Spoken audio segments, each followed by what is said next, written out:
आऊज़ुबिल्लाहि मिनश्शैतानिर्रजीम बिस्मिल्लाहिर्रहमानिर्रहीम। अस्सलामु अलैकुम प्यारे बच्चों। आज 26 अगस्त 2020 है। Class 10th subject general science. और आज का जो हमारा टॉपिक है बहुत ही इम्पोर्टेंट क्वेश्चन है ये, और ये एग्ज़ाम में पूछा भी जाता है। टॉपिक हमारा है esterification and test for an alcohol. Esterification एक अलग सा क्वेश्चन है, टेस्ट फॉर एन अल्कोहल ये अलग सा क्वेश्चन है।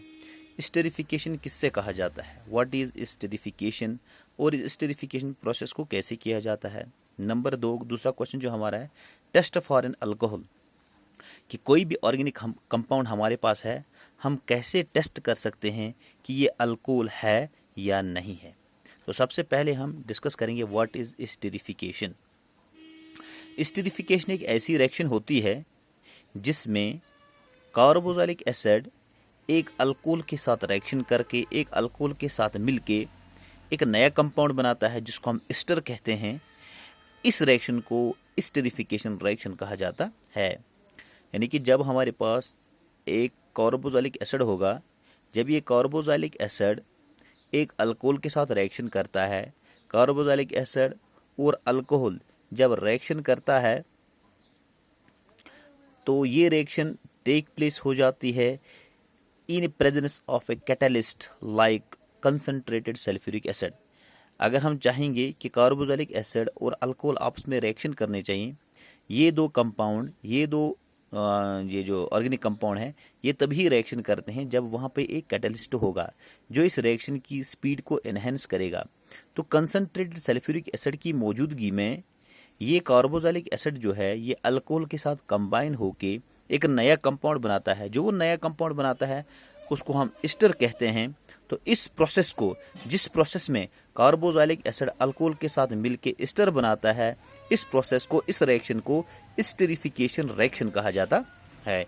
ये रिएक्शन जो है takes place in presence of a catalyst like concentrated sulphuric acid H2SO4। अगर आपको वीडियो कंप्रेशन की वजह से ये दिखाई नहीं देगा तो मैं यहाँ पे पढ़ता हूँ। Esterification reaction in which a carboxylic acid combines with an alcohol to form an ester is called as esterification. This reaction takes place in presence of a catalyst like concentrated sulfuric acid H2SO4। तो यहाँ तक मैंने आपको समझाया। अब हम देखेंगे ये प्रोसेस हम कैसे करते हैं। हम क्या काम करते हैं, हम एक टेस्ट ट्यूब लाते हैं, उस टेस्ट ट्यूब में हम इथेनॉल का 1 ml डालते हैं।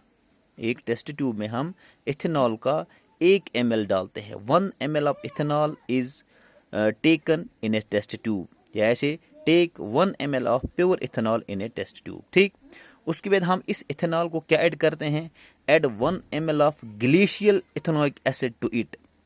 उसके बाद जो हमने टेस्ट ट्यूब में 1 ml इथेनॉल का लिया है, इस इथेनॉल को हम ग्लेशियल इथेनोइक एसिड ऐड करते हैं।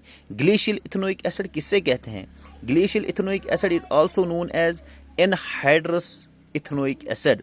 यहाँ ये ऐसा इथेनोइक एसिड होता है जिसमें वाटर की कंसंट्रेशन बहुत कम होती है, लेस देन 1%। तो क्या हमने किया, टेस्ट ट्यूब हमने लिया, उसमें हमने 1 ml इथेनॉल का डाला और इस इथेनॉल के साथ हमने 1 ml glacial ethanoic acid add किया। जब हमने इसमें इथेनॉल भी डाला, ग्लेशियल इथेनोइक एसिड भी डाला, उसके बाद हम इस मिक्सचर को 2 से 3 ड्रॉप्स जो है कंसंट्रेटेड सल्फ्यूरिक एसिड के ऐड करते हैं। फिर हम इस टेस्ट ट्यूब को उठा के एक वाटर बाथ में रखते हैं और उस वाटर बाथ को हम 5 मिनट के लिए हीटअप करते हैं। जब 5 मिनट के लिए ये हीटअप हुआ, फिर हम इस टेस्ट ट्यूब को बाहर निकालते हैं। इसके अंदर जो कंटेंट्स हैं इनको हम दूसरे बर्तन में डालते हैं, दूसरे बीकर में डालते हैं, जिसमें हमने कम से कम 50 ml पानी रखा हुआ होता है। जब हम इस मिक्सचर को, इस उबले हुए मिक्सचर को पानी में डालते हैं तो वहाँ पे एक स्वीट स्मेल आती है। The sweet smell indicates the formation of ester. अब मैं इसको पढ़ूंगा। Take 1 ml of pure ethanol in a test tube and add 1 ml of glacial ethanoic acid to it. Then add 2 to 3 drops of concentrated H2SO4 to this mixture, यानी कि sulphuric acid. warm the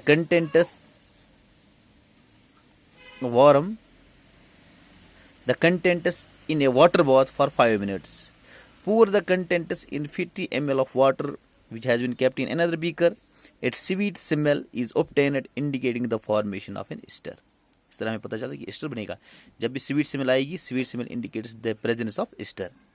तो ये था esterification क्या होता है और esterification कैसे हो जाती है। अब हम देखेंगे कि अगर हमारे पास कोई ऑर्गेनिक कंपाउंड है, हमें कैसे पता चलेगा ये अल्कोहल है या नहीं है। टेस्ट्स फॉर एन अल्कोहल, इसके लिए हम दो टेस्ट करते हैं। First test is sodium metal test. Sodium metal test, sodium metal test कैसे हम करते हैं? जिस हमारे पास एक ऑर्गेनिक कंपाउंड है, एक ऑर्गेनिक लिक्विड है, जिसको हमें देखना है क्या ये अल्कोहल है या नहीं है। इस ऑर्गेनिक कंपाउंड को हम, इस ऑर्गेनिक लिक्विड को हम एक टेस्ट ट्यूब में लेते हैं और इसको हम सोडियम मेटल ऐड करते हैं। क्या डालते हैं इसमें? सोडियम मेटल डालते हैं। सोडियम मेटल जो ही हमने इसमें डाला, अगर वहां पे बबल्स आए, एफरवेसेंस बबल्स अगर वहां पे आए ऑफ हाइड्रोजन गैस, अगर वहां पे एफरवेसेंस और बबल्स ऑफ हाइड्रोजन गैस आए, it indicates that the given liquid is alcohol. Effervescence produce होने की वजह से, बबल्स के प्रोड्यूस होने की वजह से, या हम कहेंगे the presence of hydrogen gas की वजह से ये इंडिकेट करता है कि ये जो लिक्विड है ये अल्कोहल है। अब मैं इसको पढ़ूंगा। Sodium metal test, add sodium metal to an organic liquid in a test tube. If bubbles effervescence of hydrogen gas are produced, it indicates that the given liquid is an alcohol. दूसरा test, ester test for an alcohol. जिस compound को हमें देखना है कि यह alcohol है या नहीं है, इस ऑर्गेनिक कंपाउंड को हम एक टेस्ट ट्यूब में लाते हैं, एक बीकर में लाते हैं और इसको हम ग्लेशियल इथेनोइक एसिड ऐड करते हैं और कंसंट्रेटेड सल्फ्यूरिक एसिड के कुछ ड्रॉप्स हम इसको ऐड करते हैं। जिस लिक्विड को हमें टेस्ट करना है whether it is an alcohol और नॉट, इसको हम एक टेस्ट ट्यूब में लाते हैं। इसको हम इस अल्कोहल को हमने टेस्ट ट्यूब में लाया, इसको हम ग्लेशियल इथेनोइक एसिड के 2-3 कतरे ऐड करते हैं और 2-3 कतरे सल्फ्यूरिक एसिड के ऐड करते हैं। जब हमने इसको ये चीज़ें ऐड की, अगर वहाँ पे स्वीट स्मेल आई, स्वीट स्मेल इंडिकेट्स, अगर वहाँ पे sweet smell I, it indicates that the organic compound is an alcohol. जिस ऑर्गेनिक कंपाउंड को हमने टेस्ट करना था ये अल्कोहल है। Warm an organic compound with some glacial ethanoic acid and add a few drops of concentrated sulfuric acid to it. A sweet smell indicates that the organic compound is an alcohol. So this was all about esterification and tests for alcohol. Thank you.